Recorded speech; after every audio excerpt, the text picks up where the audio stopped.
Bismillahirrahmanirrahim.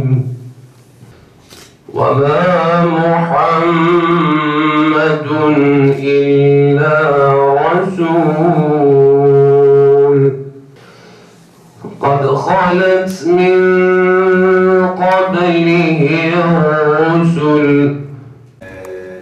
Faydalı, yararlı bireyler, vatandaşlar olması için öğretmenlerimizle birlikte, idarecilerimizle birlikte uğraş veriyoruz.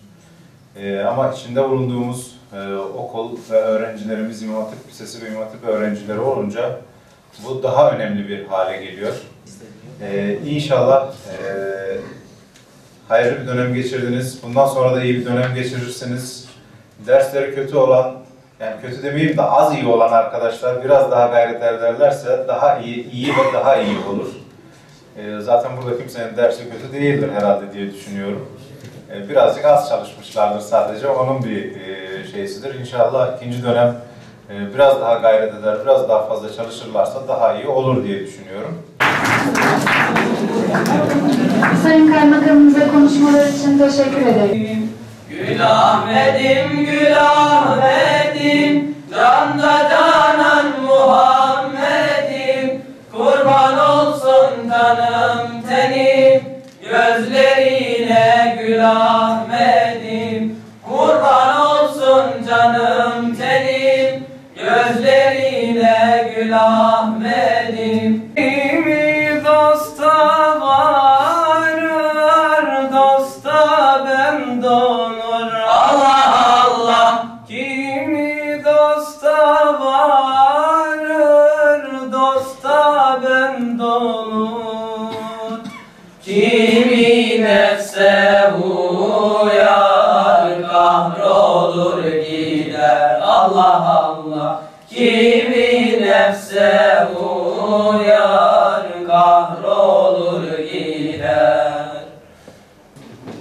2018-2019 yılı eğitim öğretim yılının sömestr tatiline girerken siz değerli kardeşlerimin karne heyecanına ortak olmak bizlere ayrıca onure ve heyecanlı etmekte. Eğitim ferdin yaşama sanatını idrak edebilmek için rehber olmalıdır. Bir ülkenin geleceği, o ülke insanların göreceği eğitime bağlıdır. Eğitim meyvenin kendisi değil, bilgi ağacından meyve toplamaya yarayan bir merdivendir. Eğitimin temel amacı çocukları kendi yeteneklerinin bilincine vardırmaktır. Önümüzdeki eğitim ve öğretim yılınız, hayatınızda başarılarınızın devamını diler. Beni dinlediğiniz için de teşekkür ederim.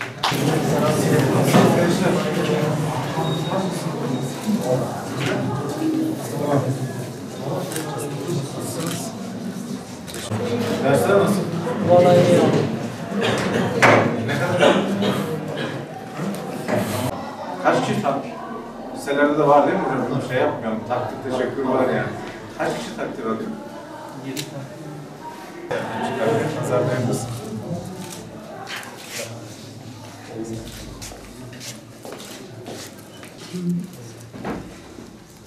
Kimin oldu? Muhammed'in oğlu mu? Mehmet abi.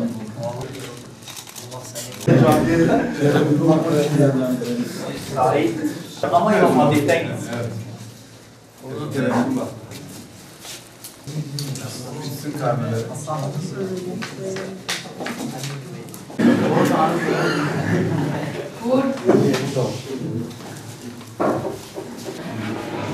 Tebrikler gençler. Belki Almanlar sınıfı mı değişecek? Böyle bir alışma mı yapalım?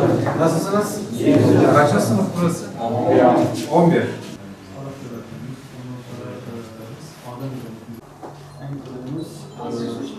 Herkes genç ama hoş geldiniz.